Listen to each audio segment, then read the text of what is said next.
5장 5절 말씀이 되겠습니다. 마태복음 5장 5절 말씀이며 제 성경으로는 신약 성경 5페이지에 있습니다.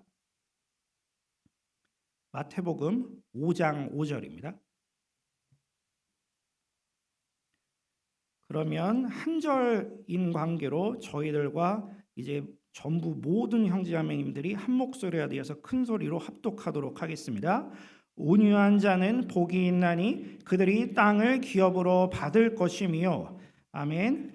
이 시간에는 담임 목사님께서 나오셔서 온유한 사람이 복되다라는 제목으로 말씀 전하실 때 큰 은혜 받으시길 바랍니다.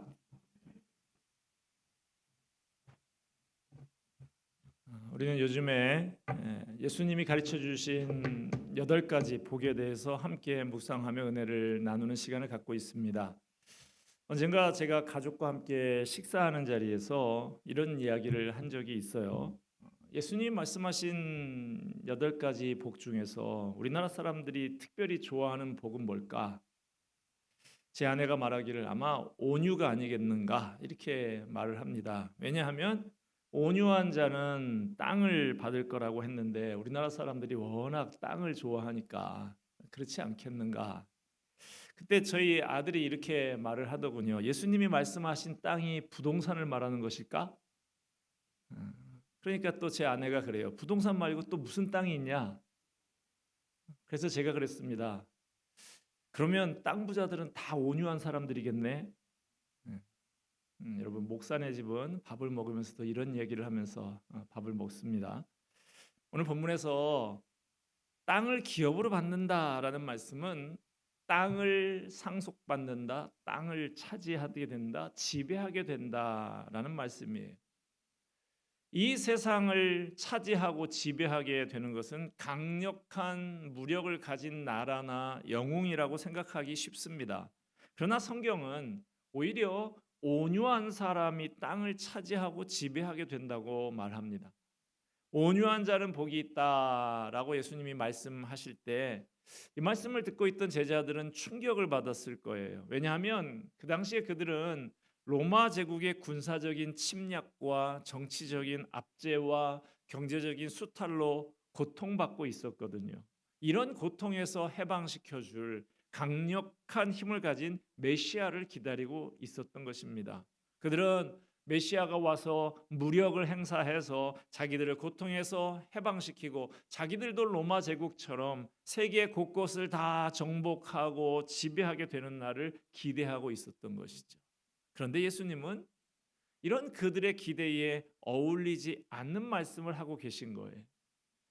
온유한 사람이 땅을 차지한다니, 저 포악한 로마 군병들을 유약한 모습을 가지고 어떻게 물리치고 이 땅을 차지하고 지배할 수 있다는 것인가? 예수님의 말씀에 사람들은 충격받지 않을 수가 없었어요. 우리 시대에도 이것은 마찬가지입니다. 적자생존의 살벌한 원리가 이 세상에 적용되고 있지 않습니까? 강해야 이긴다. 그러니 강한 자 뒤에 줄을 서라. 그럽니다. 그러나 주님께서 이 온유한 자가 땅을 차지한다라고 이렇게 말씀을 하시니 이러니 이 말씀이 너무나 비현실적인 말씀으로 들릴 수 있는 것이죠. 예수님의 말씀은 그러나 천하가 변해도 변치 않는 진리의 말씀입니다. 온유한 사람이 땅을 차지합니다. 예수님 말씀하시는 온유는 타고난 선천적으로 타고난 부드러운 성격을 말씀하시는 것은 아닙니다.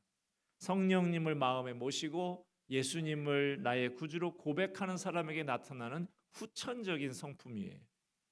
성령께서 우리 마음에 계셔서 우리의 심령을 가난하게 해주십니다. 그리고 우리의 심령을 애통하게 만드십니다. 그리고 우리 안에 성령님이 만드시는 성품이 바로 온유함이에요. 우리 모두 충동을 받으면 난폭해지는 성품을 내 안에 잠재해 가지고 있습니다. 성령께서 이런 우리의 성품을 통제하시고 균형을 잡아주실 때 나타나는 것이 온유예요. 갈라디아서 5장 말씀에 성령의 9가지 열매가 나오죠. 사랑과 희락과 화평과 오래 참음과 자비와 양선과 충성과 온유와 절제. 이 중에 온유가 들어있죠. 온유는 성령님께서 우리 안에 만들어 주시는 것이라는 것입니다. 성령의 열매입니다. 성령께서 우리를 다스리시고 우리의 기질을 예수님을 닮은 온유한 성품으로 만들어 주실 때 비로소 우리가 온유한 사람이 되는 것이죠. 따라서 나는 성령님을 모시고 사는 사람이다 라고 하면서도 온유하지 못하다, 그러면 그것은 모순인 것이죠. 목소리가 걸걸하다고 해서 성령 충만한 게 아닙니다. 근엄한 표정을 짓는 것이 성령 충만한 게 아니에요. 성령 충만한 사람은 온유합니다. 걸핏하면 핏대를 세우고 목소리를 높이는 사람은 성령 충만한 것이 아니라 혈기가 충만한 것이죠. 흔히 사람들은 오랜 훈련과 자기 수양을 통해서 자기 감정을 통제하고 다스릴 수 있다고 생각을 합니다. 물론 어느 정도는 성공할 수도 있지요. 그러나 예수님이 말씀하신 온유함은 하나님의 성품입니다. 자기 통제, 자기 수양, 이것을 해서 조절하고 얻을 수 있는 게 아니라는 거예요. 우리 안에 계시는 성령님이 우리를 온전히 다스리면서 나타나는 것입니다. 차원이 다른 것이. 예수님이 말씀하신 온유함은 하나님의 성품입니다. 다윗은 하나님을 이렇게 찬양합니다. 주께서 또 주의 구원의 방패를 내게 주시며 주의 온유함이 나를 크게 하셨나이다. 예수님은 자기 자신에 대해서 이렇게 말씀을 하셨죠. 나는 마음이 온유하고 겸손하니 나의 멍에를 메고 내게 배우라. 그리하면 너희 마음이 쉼을 얻으리니. 하나님은 사람을 바라보실 때 온유함으로 보십니다.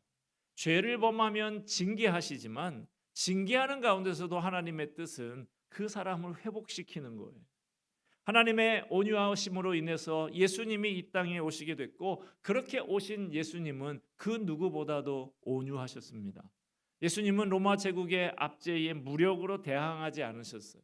자신을 잡으려고 달려드는 로마 병정을 물리치지 않으셨습니다. 오히려 제사장의 종 말고의 귀를 칼로 베어버렸던 베드로를 책망하시면서 그 귀를 도로 붙여 주시지 않았습니까? 예수님은 제사장의 집과 로마 총독 빌라도에게로 끌려다니면서도 한마디 불평도 하지 않으셨어요. 십자가에 달려 고통 받으시면서도 자신을 욕하던 강도를 구원하셨습니다. 이보다 더 온유하신 분은 없어요.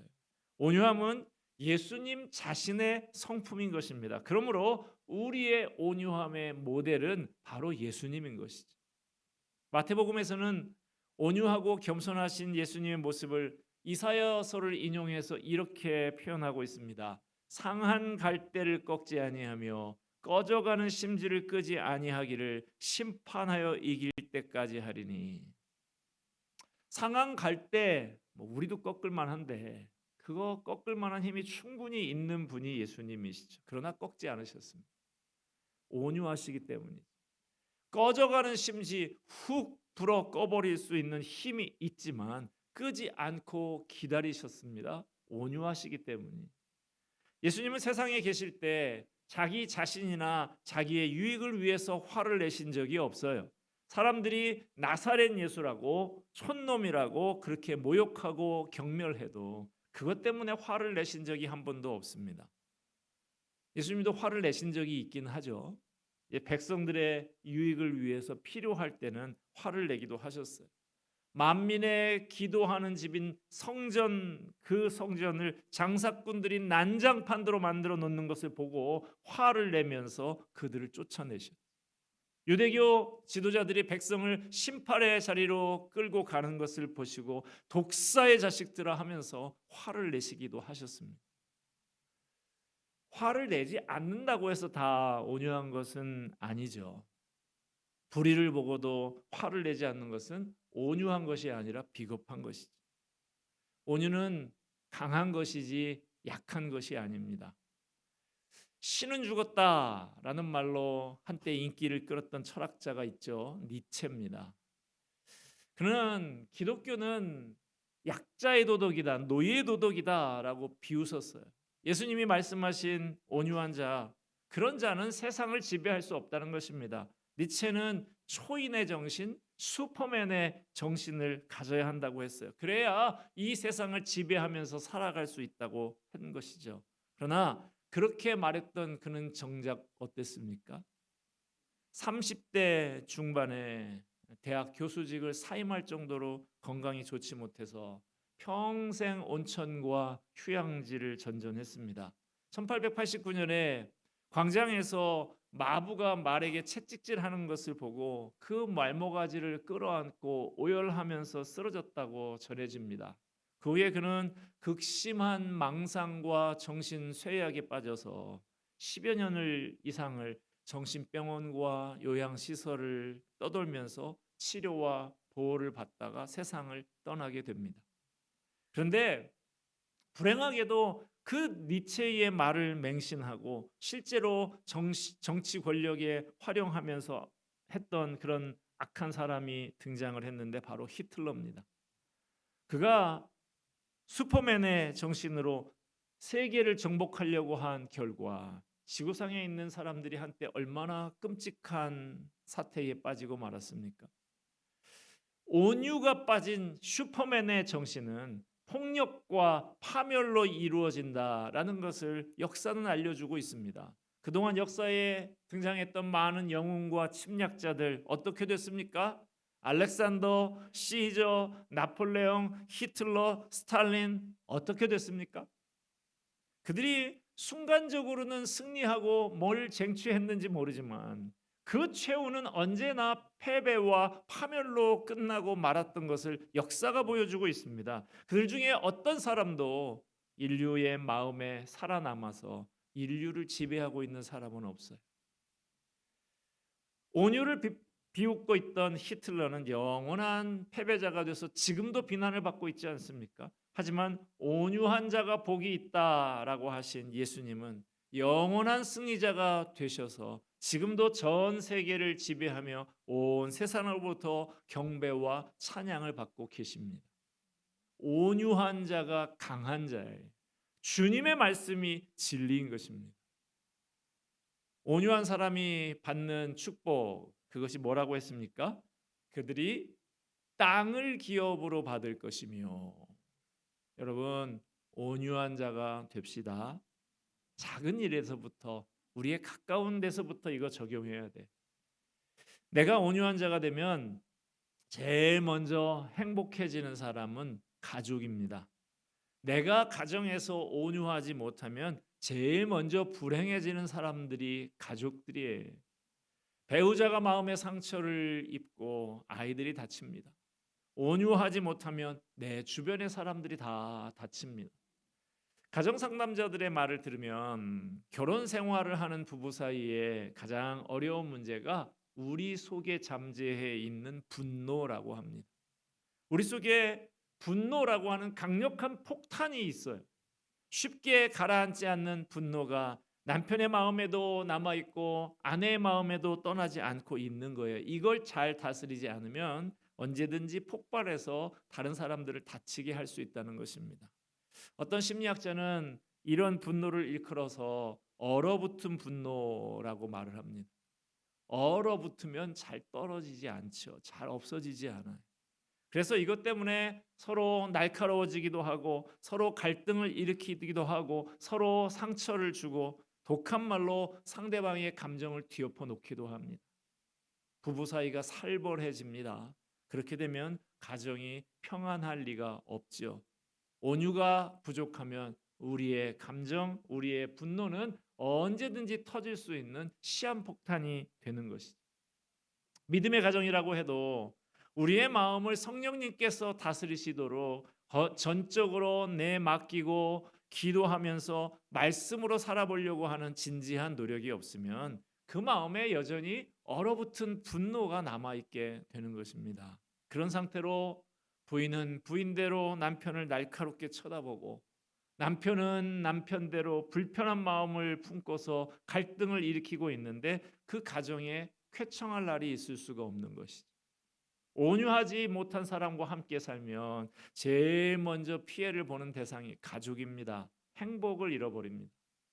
그러나 부부가 예수님을 믿고 성령님을 마음에 모시고 성령님께서 감정을 다스리시도록 전적으로 내어 맡기면 성령님께서 우리를 온유한 자로 만들어 주십니다. 남편이 온유하면 가정이 행복해집니다. 온유한 남편은 아내를 함부로 비난하고 비판하지 않아요.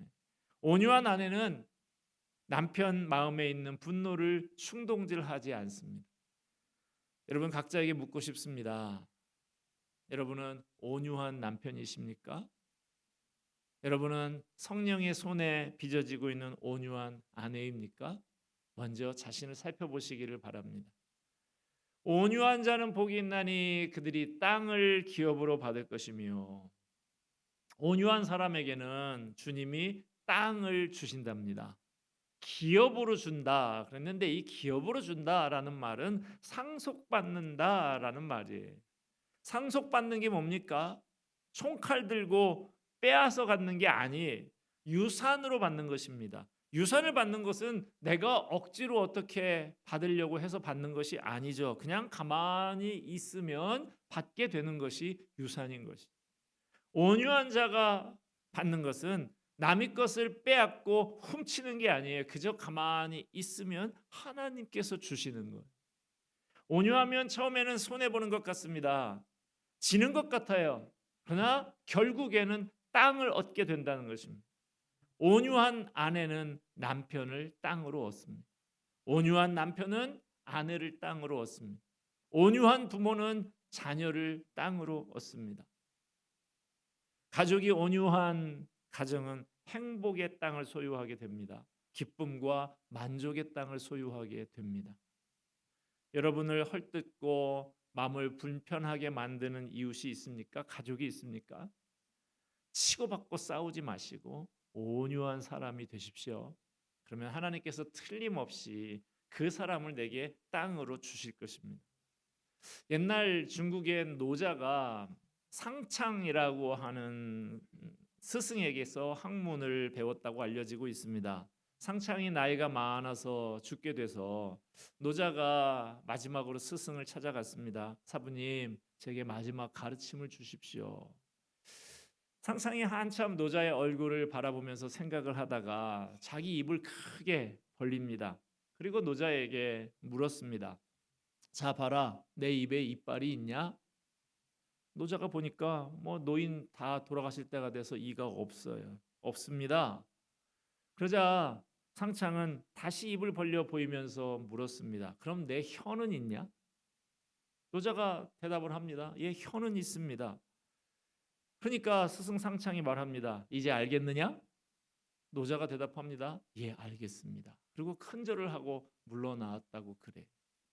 여러분 아시겠습니까? 노자와 상창 사이에 있었던 이 선문답 같은 이 이야기인데 뭘 말하는 것입니까? 이빨처럼 강하고 날카로운 것은 결국엔 부러지고 깨지고 빠지고 없어지는 것이지만 혀처럼 부드러운 것, 온유하고 겸손한 쪽이 결국엔 나중까지 남게 된다는 것입니다. 온유한 것이 강한 것을 이긴다는 것입니다. 누군가 던진 돌이 내게로 날아들 때 돌로 그것을 막으면 거기서 소리가 나고 불꽃이 튀고 깨지고 그런 일이 일어나지만 부드러운 손뭉치로 그것을 받으면 아무 소리도 나지 않고 아무도 다치지를 않는 것이죠. 죄와 불의가 있으면 예수님처럼 화를 내십시오. 용기를 내서 악과 대결하십시오. 그러나 개인적인 문제에 있어서는 온유한 사람이 되시기 바랍니다. 잠언 16장 32절은 이렇게 말씀합니다. 노하기를 더디하는 자는 용사보다 낫고 자기 마음을 다스리는 자는 성을 빼앗는 자보다 나으니라. 누가 용사보다 강합니까? 화를 낼 때와 내지 않을 때를 구분할 줄 알고 자기의 감정을 균형 있게 유지하는 사람입니다. 누가 성을 정복하는 군사보다 강합니까? 성령님의 통제를 받아서 마음을 다스릴 줄 아는 온유한 사람이 강한 사람입니다. 온유함은 여유에서 생깁니다. 우리 안에 하나님의 은혜로 가득하고 그 영광으로 가득하다고 하면 세상이 부럽지 않습니다. 세상 것 자그마한 것 가지고 아웅다웅하지 않아요. 그보다 더 좋은 걸 가졌기 때문이죠. 사람들이 하는 일이 다 별것 아니라는 것을 아는 거예요. 그래서 옥신각신하지 않습니다. 싸움도 상대가 되어야 같이 싸우는 거 아니겠습니까? 배부른 사자가 누워 있는데 그 앞에 어린 사슴이 알짱알짱 돌아다닙니다. 사자가 어떻게 합니까? 그거 제가 예전에 동물의 왕국 그거 보니까 진짜 그러고 있더라고요. 사자가 그냥 내버려 둡니다. 힘이 없어서가 아니죠. 용기가 없어서가 아니죠. 배가 불러서 만족해서 그러는 것이죠. 온유한 사람은 이런 여유를 가졌습니다. 성령이 다스리시는 사람은 온유합니다. 여유가 있습니다. 성령님께서 나를 다스려서 하늘의 영광, 놀라운 영광을 바라보게 하면 여유가 생깁니다. 온유할 수 있어요. 더 좋은 것 갖고 있기 때문에 그보다 못한 것은 얼마든지 양보하고 포기하고 내려놓을 수가 있는 것이죠. 오늘 우리에게 주시는 예수님의 진리의 말씀을 가슴 깊이 새기고 돌아가는 저와 여러분이 되기를 바랍니다. 온유한 자는 복이 있나니 그들이 땅을 기업으로 받을 것이다. 우리 모두 온유한 자가 되기를 바랍니다. 그래서 하나님이 주시는 땅을 차지하고 선한 영향력을 널리 행사하는 멋지고 아름다운 삶을 살게 되기를 주님의 이름으로 축원드립니다. 기도하겠습니다. 은혜와 사랑이 풍성하신 하나님 아버지, 온유한 자는 복되다 하시는 진리의 말씀을 듣게 하시니 감사합니다. 우리 안에 온유하지 못한 성품이 있는 것을 고백합니다. 성령님 고쳐 주시옵소서. 변화시켜 주시옵소서. 새롭게 하여 주시옵소서. 주님의 진리의 말씀을 가슴 깊이 새기고 온유한 사람으로 변화되어 하나님이 주시는 땅을 차지하고 선한 영향력을 행사하는 멋지고 아름다운 삶 살게 하여 주시옵소서. 예수 그리스도의 이름으로 기도하옵나이다. 아멘.